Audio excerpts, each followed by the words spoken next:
Kekaisaran Persia, nama yang menggema sepanjang sejarah, muncul dari dataran tinggi Iran pada abad ke-6 sebelum Masehi. Seorang raja, Cyrus Agung, menyatukan berbagai suku Persia. Dia menantang kekuatan yang ada, mengalahkan Kekaisaran Media. Kemenangan ini menandai lahirnya Kekaisaran Achaemenid, Kekaisaran Persia pertama. Cyrus, seorang ahli strategi dan pemimpin yang terampil, melanjutkan penaklukannya. Dia memasukkan Lydia di Anatolia dan ibu kotanya yang kaya, Sardis, ke dalam kekaisarannya yang sedang berkembang.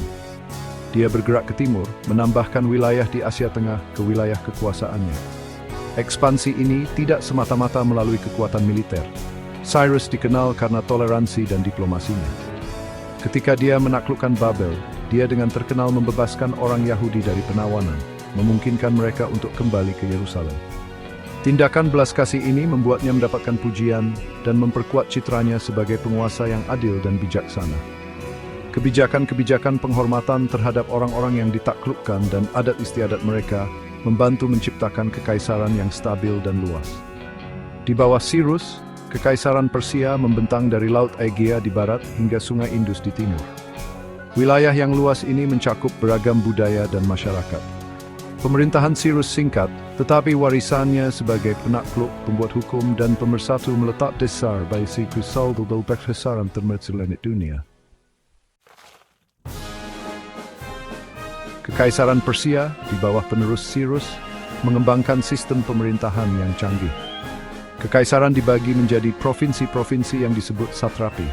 Setiap satrapi diperintah oleh seorang gubernur, seorang satrap, yang ditunjuk oleh raja. Sistem ini memungkinkan administrasi yang efisien atas jarak yang sangat jauh dari kekaisaran.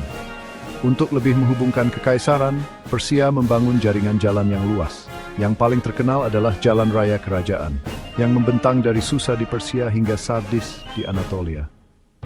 Jaringan ini memfasilitasi komunikasi, perdagangan, dan pergerakan pasukan, memperkuat kohesi kekaisaran. Budaya Persia kaya dan beragam, dipengaruhi oleh banyak orang di bawah pemerintahannya. Seni dan arsitektur berkembang seperti yang terlihat di Istana Persepolis yang megah. Orang Persia mengembangkan gaya seni mereka sendiri yang khas, dicirikan oleh detail yang rumit dan warna-warna cerah. Logam, terutama emas dan perak, mencapai tingkat kecanggihan yang baru.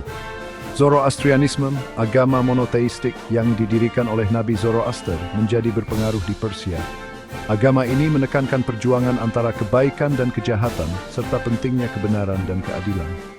Sementara raja-raja Achaemenid toleran terhadap agama lain, prinsip-prinsip etika Zoroastrianisme kemungkinan memengaruhi pemerintahan mereka. Ekspansi Kekaisaran Persia mau tidak mau menyebabkan konflik, terutama dengan negara kota Yunani. Perang Yunani-Persia, serangkaian konflik yang berlangsung selama beberapa dekade, menjadi legendaris karena skala dan intensitasnya. Perang-perang ini dipicu oleh koloni-koloni Yunani di Asia Kecil yang memberontak melawan pemerintahan Persia dengan dukungan dari daratan Yunani. Salah satu pertempuran paling terkenal dari perang ini adalah pertempuran Thermopylae pada tahun 480 sebelum Masehi. Sejumlah kecil pasukan Sparta dan Yunani lainnya yang dipimpin oleh Raja Leonidas menahan pasukan Persia yang jauh lebih besar selama berhari-hari di celah yang sempit. Keberanian mereka meskipun akhirnya mengakibatkan kekalahan menjadi simbol perlawanan Yunani melawan rintangan yang luar biasa. Kemajuan Persia berlanjut, tetapi mereka menghadapi kekalahan angkatan laut yang menentukan di pertempuran Salamis akhir tahun itu. Orang-orang Yunani dengan taktik angkatan laut mereka yang unggul melumpuhkan armada Persia. Kemenangan ini menandai titik balik dalam perang, menghentikan kemajuan Persia ke Yunani. Meskipun Persia mengalami kemunduran, perang berlanjut selama beberapa tahun lagi. Yunani dengan negara kota mereka bersatu, akhirnya mendorong mundur Persia, mengamankan kemerdekaan mereka dan mengakhiri ancaman dominasi Persia atas Yunani. Perang-perang ini memiliki dampak yang mendalam pada kedua belah pihak, membentuk arah peradaban Barat.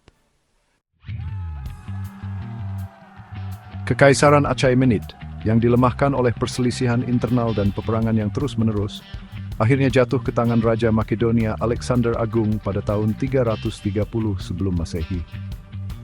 Penaklukan Alexander menandai berakhirnya Kekaisaran Persia pertama, tetapi warisannya terus bergema sepanjang sejarah.